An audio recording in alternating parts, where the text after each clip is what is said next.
This one, that's where it started? Oh no, that's not the way it started. That's the very first one of those, the cranking model that I ever made. Oh, this one. Yeah. That's the one I took to the river and just smoked shoal bass on that thing. I actually didn't have any paint.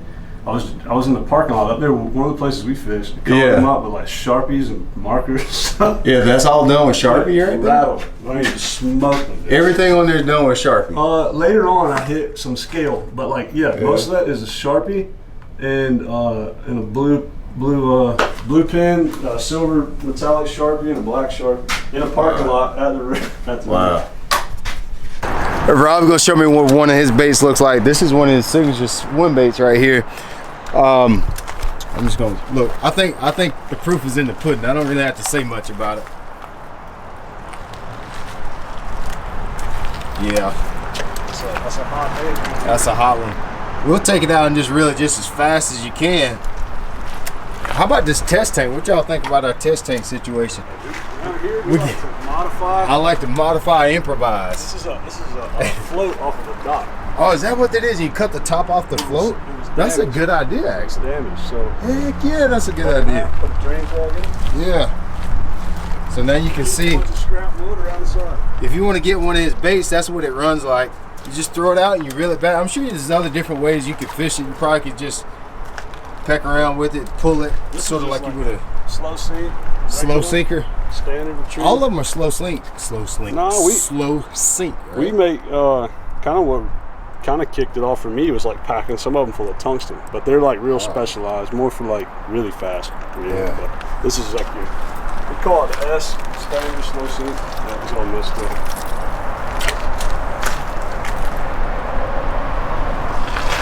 Live bait gang, where y'all at? 13 makes a bait called the Glidesdale, and I had a couple of those reiterated. That's gonna be the new name for it. So this is a Glidesdale 185. 2.5 ounce. 2.5 ounces. I've actually never fished this one. So the Glidesdale, it comes in the a couple of different colors on the website, but obviously you're not gonna be able to buy this one on the website. I'm having a hard time. I had a hard time not fishing it, but until you picked it up, that's a good looking bait. We're gonna take this one outside and see what the action looks like in the water, because I've actually never thrown one before. But he put his herring variation on this. I think they're pretty close. There's a little difference. This one seems like maybe it has a little bit more gold in it. That's what I like about hand painted variations. Just they're more natural, because every one's going to be just a little bit different. So you have one that have like more purple in it. You have the next one that have a little bit more gold in it. Walk it back and walk it back. Walk.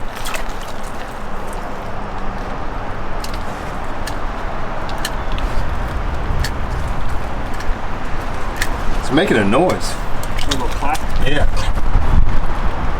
Dude, look at your face, dude. What you at? Whatever's on there, gonna tell you. Yes.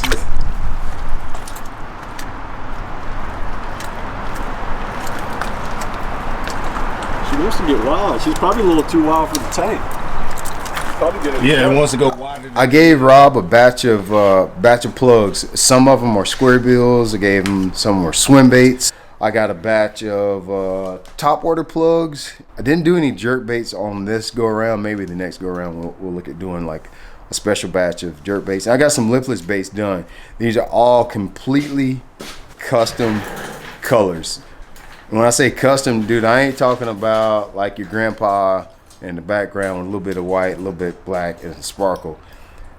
I'm not even sure that this video is going to do them justice. All the little subtle details and scale patterns and how the colors flip-flop around in the light.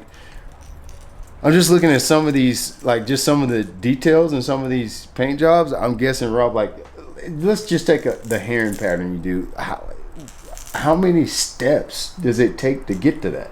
And you know, when I started this let's say Extreme Lure Creations 2.0, when I started, you know, incorporating other people and got employees and stuff that work here, I started noticing that some of the herring colors would have upwards of 20 and 25 steps to them. 20 to 25 steps, so it's a lot of time. And that's just on the paint steps. You know, obviously there's a lot of prep time with sanding them and getting the eyes and hooks out, and then clear and all that kind of stuff. The 13 fishing baits that you see that I painted, all those custom colors are going to be on my website, shopblat.com. Give me just a little time to get them uploaded to the site, but I can't promise you I'm going to put all of them on the website, but most of those colors, some of them are going to go in my tackle box. But you'll have a chance to get something you cannot get in the store, you cannot get from 13 Fishing, you can't even come down here to Rob's shop and get them. You either got to go to his website. He painted these colors specifically for me, and so you'll be able to get them at shopblat.com. And this little color, we'll call this the extreme lure connection. We got Scamp 60s, Scamp 70s, and the chartreuse with a dark back. And then I got the square bill collection, some more in the square bill collection. This is called the Warhog. Scamp 60, Scamp 70. Then we got some deeper diving plugs. In the deeper diving plugs, you got this one right here, Cliff Banger, which it gets about, I would say 14 to 16 foot. Well, it says on the lip 15 foot. I forget about that. All the 13 fishing baits, they put the depth right there on the lip. Gets down to 15 foot. And this is definitely, you would call this another one of your herring patterns, I guess, right? It is, yeah. They all have a little twist on it. There's a bunch of, like, Rob has a bunch of different variations of his blueback herring colors, but they don't think that it has to be, when you hear blueback herring, don't think they just work on herring lakes. This still can represent a shad, a threadfin shad. It still can represent alewives. What other kind of shad forages are there on other lakes? I can't even think. Man, you got all kinds of stuff. It's all kind of stuff in it. All I know is threadfin shad and blueback herring grow up where I grew up, and alewives. Gizzard shad. Gizzards. Like, redfins, American shad. We're American shad. Is that a northern deal? Here. Around here? I didn't even know we had that. Not necessarily right here on our lakes, but I mean in the southeast, it's a thing. I didn't even know that was a thing. So a lot of these baits, even though the names may suggest that, blueback herring, let's go throw that at Lake Kiwi or Lake Lanier. No, you can use them a lot of different places. I mean, from top name pro anglers to just guys all over the place have taken a lot of these herring colors, whether it be jerkbait, square bill, stuff like that, and had national success in big tournaments. A lot of guys are working with different companies, so they don't necessarily always advertise them, which is understandable. Right. They're a little small. Ooh. Some of them is just like 6 or 8 of them. Yeah. But a lot of times for us, it's easier to get rid of them like quick. This color, like I said, is probably my favorite. That might be your favorite, but it's something my little girl is probably good. I did them just for you, so. Man. Sometimes a crazy looking color. People kind of underrated pink. Pink is really popular when it comes to soft plastics, but I'm telling you, in reaction style baits, pink, especially in clear water, golly. Would you call this bubble gum or something like this? I don't know what you call it. Bubble gum on the belly, man. It's got like a lot more of that iridescent pink and violet up on top of it. I've actually had a lot of luck on pink myself, not only with spots, but some really big largemouth on top. Yeah. Come on pink. I definitely think it's an underrated color. I even shared a couple of little story posts to see what people thought about pink, and actually was surprised at how many guys kind of commented back in a private message there. Straight Up Fishing School is designed to make you a better fisherman. Each school is focused on giving you the specific tools and how to catch fish in any situation. Additionally, we'll give you access to baits, rods, and reels that I personally use and compete with. You can be a part of this school by registering on my website, shopblat.com.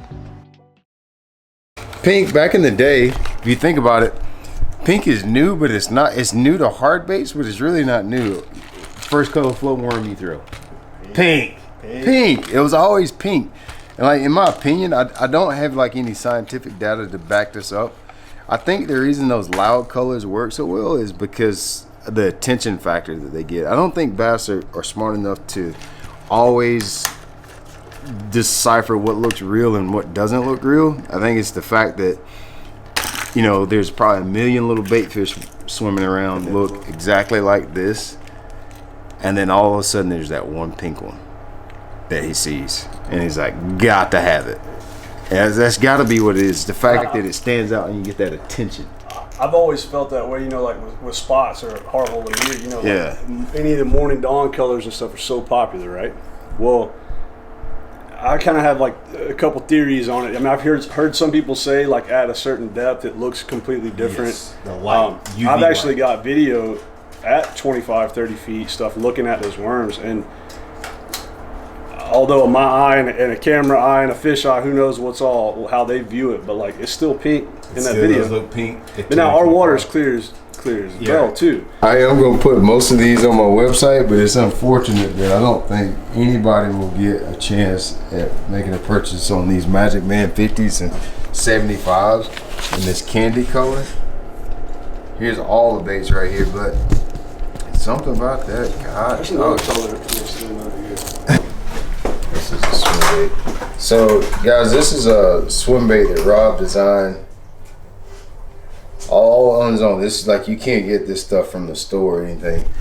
I remember it was maybe, how long you been working on that? It's been a while, hasn't it? So we just started really building them. We just built this shop about 1.5 years ago, but like this concept really kind of came up, man. I don't know, about 10 years ago. Now I first started really like carving some and kind of making some really bad first versions of it. Yeah. About like 2016, it's probably about the time that we first started fishing together. Yeah. Now this one right here is you know, it's come a long ways, but we make everything by hand, and this is just one of several different versions of you know, different baits that we make. This one right here is just a soft tail. Did you have a name for that? It's a 44 mag. This one right here is like the first. We call it the version 1 because it's like the first improved version from the original. This one right here. Now this one's not painted or anything. This is like the original. How'd you get it that chrome? Original profile. So you can see like this one's just more modified. This is just we call it the classic. It's the OG. Now this one doesn't have any. It's gonna get painted and all that. Yeah, but I like that chrome. I mean, that's that top secret. That's that top. It's the top. It's like the old school foil, man. Right. You know how that. So, Rob's got a couple swim baits. They're all resin baits, so they're not wood baits. I think you started it out like you carved it from wood and then kind of went from there, right? Mm-hmm. So they're all resin baits, and you can get them on his website, ExtremeLureCreations.com. It's hard for him to say. Because I want to say it. Listen. I made fun of Rob so long. I can't remember. We were in the boat and I was making fun of each other like we always do. We were doing a video a couple years ago. Yeah, so I'm like Extreme Lure Connections, and so like now I actually have trouble actually saying what it really is. Extreme Lure Creations. That's the website right there. If you want to see any of these baits that you're gonna see in the shop, right now he's got a bunch of custom painted jerk baits. There's like literally every bait. He paints a lot of different colors. But Rob, like, do you do any you do some direct to consumer, but you do a lot of selling to dealers and stuff too, right? No, we don't. Not so far. Not yet. We just sell through our site online. And you know, there's a few local tackle shops that you know, we'll get some baits to, and we're gonna plan to do some more of that coming up, and then obviously doing a couple with you. But you know, a lot of these baits are so unique and they got so much time in them. Getting them done, enough volume to get them out there, it's hard to keep up with our own site sometimes, much less you know, getting the dealer stuff. But I mean, like, he's painting everything, man. Look, these are floater spoons. Oh yeah. You ever seen a custom painted floater spoon? I didn't even think to paint these custom. Yeah, I mean, you know, I'd say probably your bread and butter probably ends up being jerk baits. A lot of people buy the jerk baits. Jerk baits are something that I started doing a long time ago for myself, and they've always been really popular. So we mix in some small batches of them, you know. I already got these. Now this is one of the. It's a new bait. It's thicker, isn't it? Yeah, that one's got he's got a little bit more booty on the back of this. Yeah, it's a profile we call the 45. So that one right there is. There's a lot of other concepts too that we haven't put out for sale yet, but the bait's 4.5 inches. The body is, and then like the original profile, the 44, it's 4.4 inches. And there's like some little sub varieties, I guess you could say, different versions, little twists we put on it. That one's like a compact glide bait. Doesn't really glide real wide, but you can wake that thing around. Right, because it's it's about docks. one joint versus that's right. 2 joints. So it has totally different action, I imagine.